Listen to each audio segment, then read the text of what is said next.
มื้อนี้เนาะน้องพามาเที่ยวธรรมชาติงามๆเนาะอยู่ที่ประเทศลาวเฮานั่นก็คือท่าแขกแข่งขมวนเดี๋ยวมื้อนี้จะพาไปเบิ่งความงามอยู่ทางด้านในถ้ำป่าเสื่อมเนาะอันนี้เพิ่นหากับเปิดใหม่ๆเลยแม่นบ่ เปิดไม่มาเลยยังบ่ได้ฮอดปีหนึงเลย 10 เดือนแม่นบ่ แม่น ถ้าพี่น้องผู้ใดมาเที่ยวท่าแขกแข่งขมวนมาเด้อบ่อนี้เด้องาม เสียเงินแค่แสนกีบพันคนแล้วแม่นบ่เสียใจเลย เพราะว่าเฮาสิมีโอกาสได้เห็นแบบนี้มันบ่เป็นอย่าง สบายดีพ่อแม่พี่น้องทางฝั่งลาวฝั่งไทยแล้วก็อยู่ต่างประเทศมื้อนี้เนาะน้องพามาเที่ยวธรรมชาติงามๆเนาะอยู่ที่ประเทศลาวเฮานั่นก็คือท่าแขกแข่งขมวนเดี๋ยวมื้อนี้จะพาไปเบิ่งความงามอยู่ทางด้านในถ้ำป่าเสื่อมเนาะตอนนี้ก็เป็นบริเวณจอดรถเนาะจอดได้ฟรีเด้อนี่อันนี้จักบึงอีหยังเนาะพี่น้องเห็นบ่นี่เนี่ยมีนกนางนวลพุ่นน่ะบินวนสีขาวๆบินวนตามแม่น้ำงามๆเนาะเพิ่นรักษาธรรมชาติไว้เห็นแล้วก็สะอ้อนเนาะพี่น้องคันสิว่าไปแล้วอยู่ท่าแขกนี่ภูผานี่ก็หลายเด้ ปะเดี๋ยวเขาย่างไปทางด้านในกันเลยเนาะเดี๋ยวพามาเบิ่งบรรยากาศกันเด้ออันนี้นี่ก็จะอยู่ตรงกันข้ามกับนครพนมสำหรับไผที่อยากมาเนาะก็มาง่ายๆเนาะก็ขี่รถข้ามมาได้เลยเนาะหรือว่าขี่น้ำของข้ามมาก็ขี่เรือข้ามมาก็ได้นี่พี่น้องรถเบนซ์มาแต่กรุงเทพพูดได้นี่ขออนุญาตถ่ายไปกรุงเทพมหานครมันขี่เบนซ์มาเลยนี่เนาะอันนั้นก็มาจากชลบุรีเนาะ CX8 บอกป้าดพี่น้องทางฝั่งไทยก็มาเที่ยวในหลายเลยได้พี่น้องเลยเนาะแล้วก็มีรถจักรอันนั้นเขาเจ้าหน้าจะขี่แบบเดินทางเดินสายเนาะพี่น้องเนาะคันนี้2-3 คันเลยในน้ำเป็น4 วินได้พี่น้องมาเที่ยวลาวเพราะว่าอันขุมยักษ์หลาย คันขี่4 วินนี่มันก็จะสะดวกสบายกว่าเนาะแต่ทางด้านหลังงามขนาดเลยน้ำก็ใสๆด้วยนี่พี่น้องเขียวกระจีเดี๋ยวเราไปเบิ่ง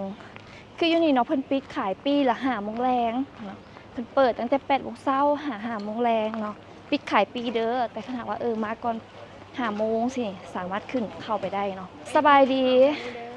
อันนี้เป็นบอลเก็บปีบ่ โดย อันเห็นได้หลายคนนี่แม่นอีหยังแล้วนี่ ใกล้ ไกด์เนาะ เป็นไก่บ่เอาจุดเต้า2 คนคือตาสีนี้ เจ้าอยู่ ฮะจะเป็นพญานาคกับซันมาเกิดแม่นบ่ หลานพ่อปู ถือเจ้าเป็นลูกซอดบ่ ลูกหลานพ่อปู่ ลูกหลานพ่อปู่ อันโคถามแน่ได้ยินเพิ่นบอกว่าคันเฮาบ่เข้าไปเนาะค่าปี100,000เพิ่นก็จะบ่เอาแม่นบ่สามารถคงส่งคืนแลกอยู่เพิ่นได้100,000นี่ได้หยังในเจ้า ได้ใกล้ผู้หนึง ได้ใกล้ผู้หนึง บอกไกด์เลยสินะ คันบ่เอาใกล้เด้ บ่เอาใกล้จ้ะ ก็สิให้นะ การได้เสียก็คือเก้า ได้ให้อัน ทำเอว ใกล้คนหนึงนี่กับกรุ๊ปนี่ประมาณบ่เกินจักคน อืมชาวป่ายคนแม่น โอ้ มันก็เดี๋ยว มันก็เดี๋ยวมันเนี่ย อ่ะ10 คนบ่10 คนลงมาเลยค่ะ 15 คนไปฮอดเช้า มาฮู้จักใกล้ก่อนซื้อหยังเจ้า แมนยู ซื้อแมนยู แมน มาทุกมื้อบ่ ทุกมื้อเลย บ่ไปโรงเรียนบ่ โรงเรียนแมนบ่ได้เข้าแล้ว ได้ภาษาอังกฤษบ่ บ่ได้เลย Hello I love you แบบนี้ใช่บ่ ได้ ซื้อหยังเนาะคนงาม ซื้อหนูนิด หนูนี่ โดย ผู้นี้เด้ ซื้อปามี ปามี่ผู้นั้นเด้เจ้า เสื้อน้อย ฮะ เสื้อน้อย ซื้อน้อย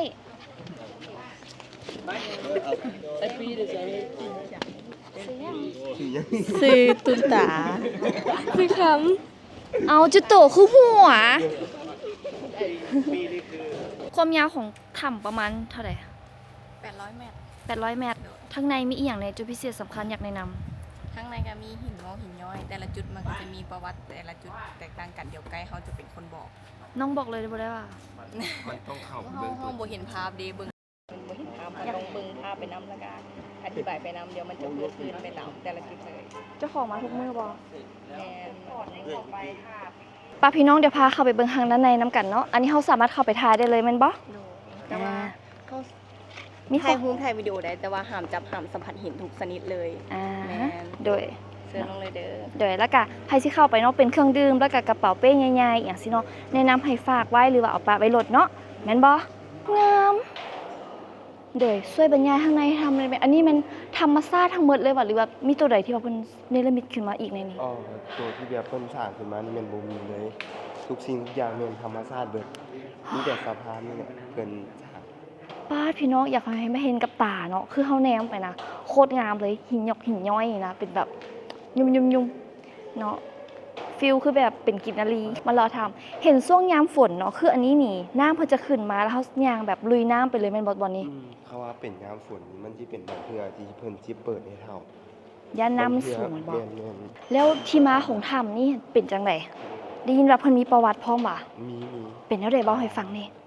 คนที่เพิ่นมาค้นพบเป็นถ้ำนี่มันเป็นชาวบ้านเลย โดย ถ้ำนี้มันค้นพบมา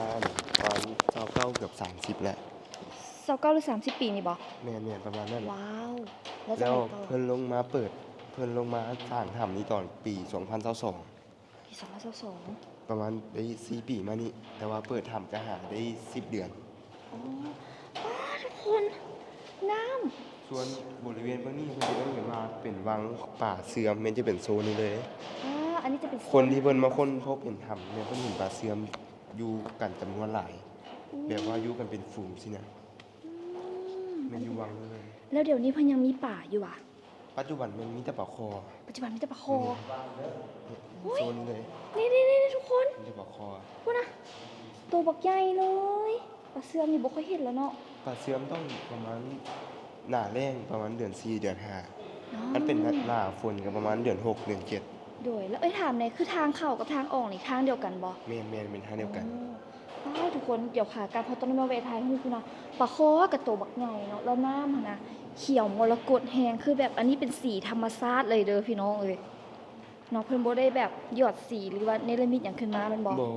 เป็ ทุ น ก ของ อย่างเป็น ธ ธ ร ร ร ร ม ม ชา ชา ติ ติเลย พี่น้องเอ้ย ส่วน เนาะ น้ำก็มันจะเป็นสีฟ้าเพราะว่ามันมีแต่แบบความลึกอะนะ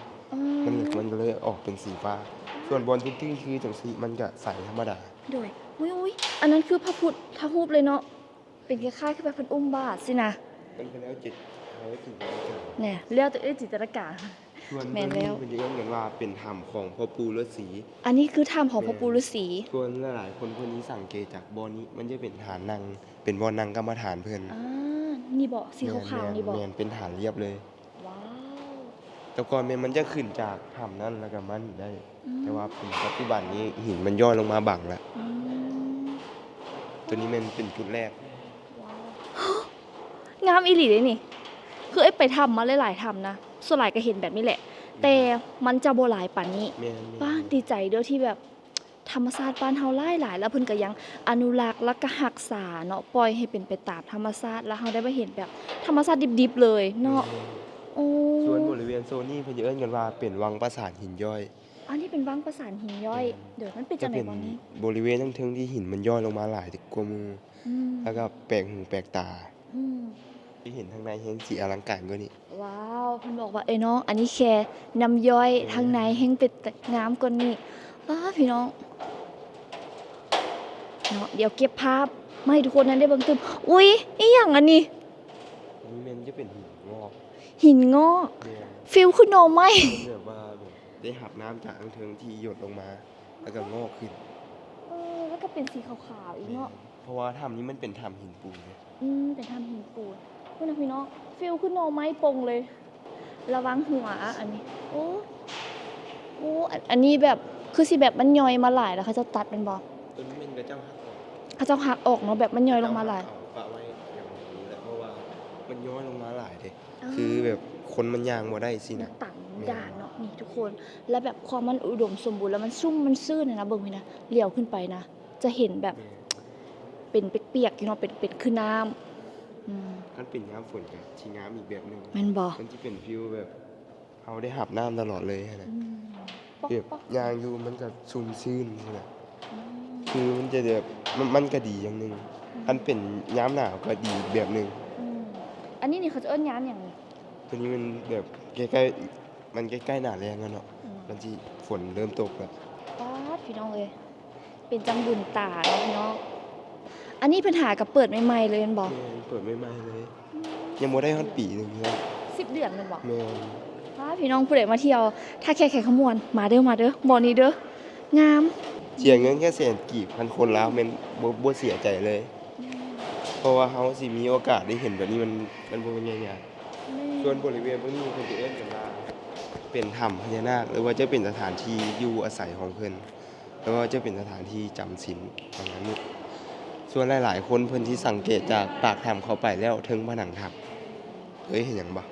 มืด ห้อยขาวๆบ่มันมีจุดหนึงถึงผนังถ้ำ หันหลาเป็นคือพญานาคสองหัวหันหลา มันจะคล้ายๆแบบเป็นหอนพญานาคเพิ่นสองหอน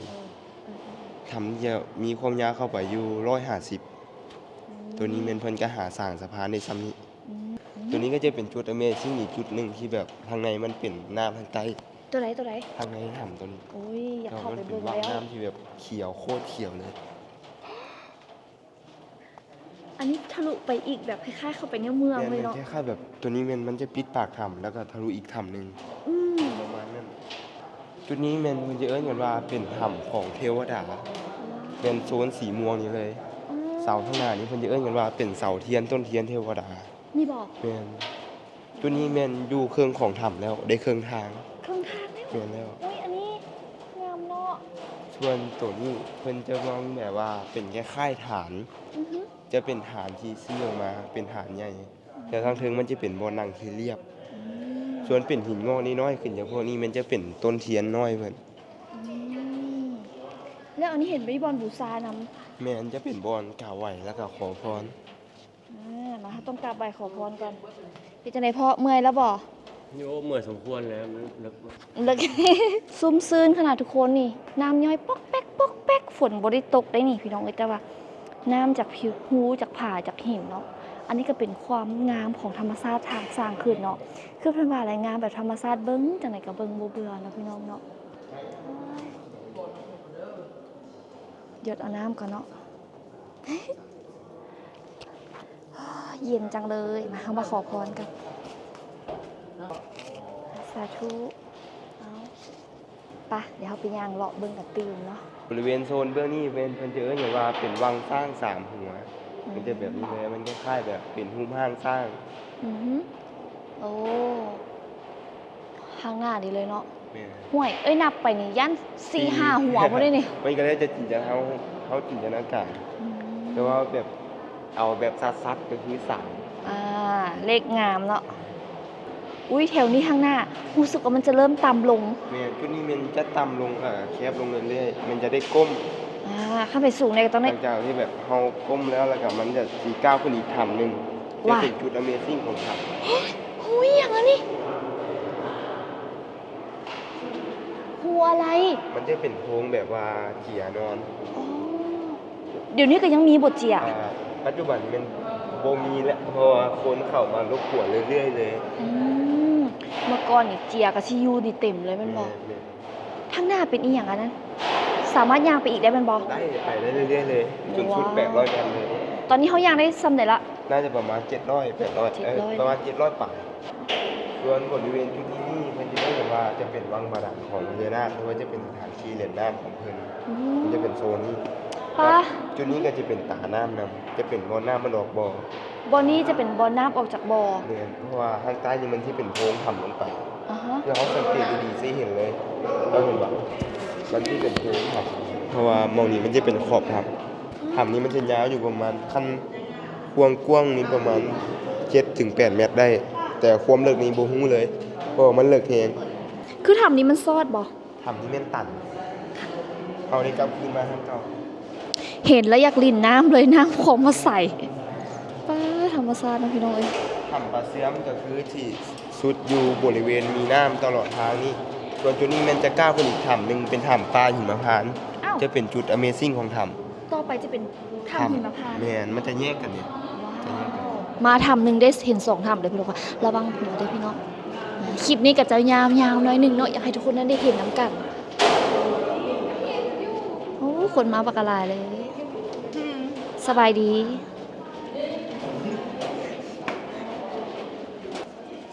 ไปพี่น้องวันนี้เขาจะขึ้นไปทำหิมพานต์ป้าเปียกอยู่เนาะซุ่มๆเนาะโอ้ยจะเป็นเย็นขนาดอยู่ห้องด้านในนี่นะว้าวป้าคุณนะ ค่อยบริจาคค่อยปอกไปเอา ปิ่นน้อยๆยิ้มๆๆๆๆเต็มเลย ส่วนบริเวณโซนนี้เพิ่นจะเอิ้นกันว่าเป็นสวนปลาหิมพานต์มันจะเป็นจุดนี้เลย จุดนี้คือจะเป็นจุด Amazing ของถ้ำมันจะเป็นบริเวณที่หินงอกหินย้อยหลายปลาหิมพานต์ จุดนี้ก็คือบ่ได้ไกลแล้วมีแต่ย่างอ้อมแล้วก็กลับทางเก่า แต่ว่ามันจะเป็นจุดที่งามที่สุดของถ้ำ ป้าอันให้อันบักเยออันนั้นไม่หยังอันนั้น จุดนั้นจะเป็นเสาค้ำหรือว่าเสา คื ย อก เสากลางเนาะ แม่นตัวนี้คือเสาเอกของถ้ำเลย เพิ่นจะเอิ้นกันว่าเป็นเสาพ่อปู่ศรีสุโธเพิ่นเอิ้นกันว่ากระดูกสันหลังพญานาค อ๋อนี่บ่ แม่นจะเป็นแบบคล้ายๆแบบลูกหลานพญานาคเพิ่นจะเป็นโซนนี้ สาวบ้านไหน น้องบอน สาวนงบอนอยู่แขวงใด คำคือมันเส้นกับไฟ น้องเซบังไฟ โอ้ ซื้อหยัง เพลงไหน คือตุ้น แนะนำก่อนที่เราจะทำปักเสืองบ้านเจ้าของเนี่ย มีทำนางเอ็น อยากให้ไปทำมาแอนนำแล้วที่ใส่อีก พาฝรั่ง แล้วมีอย่างอีกบ่ยังขึ้นบ่ออกที่เราพูดแล้วไปน้องไวพูดเนาะแต่ละช่วงแต่ละเดือนเนาะก็จะมีความงามที่แตกต่างกันช่วงนี้ฝนอีกอันนึงมากไปนี่เนาะที่เราเป็นน้ำน้ำนะวังน้ำหยิดเราวังน้ำเขียวกันทุกคน รองน้ำหยิน วังน้ำหยิดอันนั้นก็คือแบบเป็นลินงามมาเลยเนาะงามมักธรรมชาติมาถ่ายแขกเนาะผู้สาวงามพร้อมธรรมชาติงามพร้อมเข้าใจเด้อ เดี๋ยวเข้าใจ สิไปเซตตอนนี่จักเลาะอีกแล้ว กลับบ้าน กลับบ้าน ตอนแรกนี่มีบอลไหนแนะนำไปเบิ่งตะเวนตกดินงามๆนี่ แคมป์ของ แคมป์ โอเค เลาะบนเนาะห้านแถวนั้นเต็มเข้าใจเด้อเมื่อนี้นี่ก็พาทุกคนมาเที่ยวทำป่าเสื่อมเนาะพี่น้องเนาะตอนนี้นี่ก็ถือว่านักท่องเที่ยวทั้งฝั่งลาวฝั่งไทยเนาะอยู่ต่างประเทศแล้วก็คนในหลายๆพื้นที่เพิ่นก็มาลิ้นมาเที่ยวเนาะไผที่แบบขึ้นเหนือลงใต้ไกลไปไกลมาก็มาแวะได้เนาะอยู่ท่าแขกนี่ก็จะมีถ้ำมีธรรมชาติเป็นส่วนใหญ่เนาะก็จะมีสถานที่ท่องเที่ยวอีกหลายๆบ่อนเนาะค่ะว่ามีโอกาสได้ไปไสเดี๋ยวจะไปแวะพาไปเบิ่งเนาะอันนี้ก็เป็นบ่อนเปิดใหม่ก็เลยว่าอยากพาทุกคนได้มาเห็นน้ำพันอันนี้ก็ของน้องก็คือครั้งแรกเลย เอามื้อนี้ก็สิพาทุกคนมาเบิ่งซ้ำนี้ก่อนเนาะเดี๋ยวก็เก็บภาพบรรยากาศให้เบิ่งเล็กๆน้อยๆเนาะอุ้ยก็ถือว่าบ่น้อยเลยได้แนะนำให้มาเห็นเองเพราะว่าได้มาสัมผัสกับตาตัวเองนะมันจะต่างในเบิ่งเฮาในวิดีโอกับเบิ่งเฮาในตาบางคนว่าโอ๊ยบ่ไปก็ได้เดี๋ยวเบิ่ง YouTube เอาเบิ่ง Facebook เบิ่งเลื่อนภาพเอาเนาะซ้ำก็ได้ไปแล้วแม่นเนาะแต่ว่าอยากให้ได้มาสัมผัสเองเนาะคือเฮาเห็นสถานที่ท่องเที่ยวต่างๆเนาะเห็นแล้วก็อยากไปในสถานที่บงนั้นเนาะลองมาเด้อเนาะกับบ่ห้ามอยากให้มาเที่ยวบ้านน้องหลายๆหั่นแหละไปข่าวมาง่ายๆนะพี่น้องเห็นบ่ปักทางเขาขึ้นมาพี่น้องทางฝั่งไทยเพิ่นขับรถมาเองเลยเด้พี่น้องเนาะมาเที่ยวกันหลายๆเด้อมื้อนี้ก็สิได้ขอตัวไปก่อนแล้วเนาะต้องขอบคุณขอบใจพ่อแม่ทุกคนเด้อที่เข้ามาติดตามรับชมกดไลค์กดแชร์กดคอมเมนต์ตลอดมาก็ต้องขอบใจใกล้หลายๆที่ว่าพายางมาเบิ่งมาเที่ยวแล้วก็ขอบใจทุกคนที่มาเบิ่งคลิปนี้จนจบเห็นคลิปนี้ตอนจักโมงเนาะเบิ่งอยู่ไสแน่คอมเมนต์บอกน้องหน่อยเด้อเดี๋ยวสิได้ขอตัวไปก่อนแล้วเด้อบ๊ายบายสบายดี